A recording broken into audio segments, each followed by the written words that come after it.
Okay, I'm Cecil Metcalf. This is my 1960 Ranchero. We had it in the burnout last night. Took first place.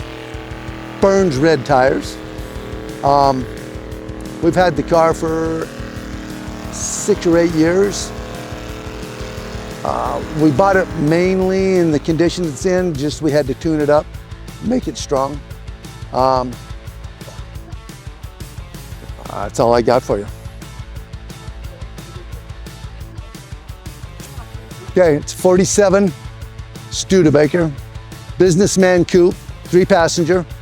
Bought it in the condition it's in, out of Montana. Little car, runs excellent. It gets almost 30 to 35 miles a gallon. The fellow we bought it from passed away. Got to talk to him before he did.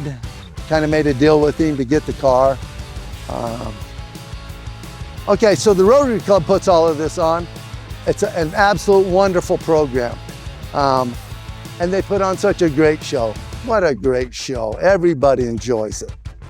So come down, you'll enjoy it. That's it.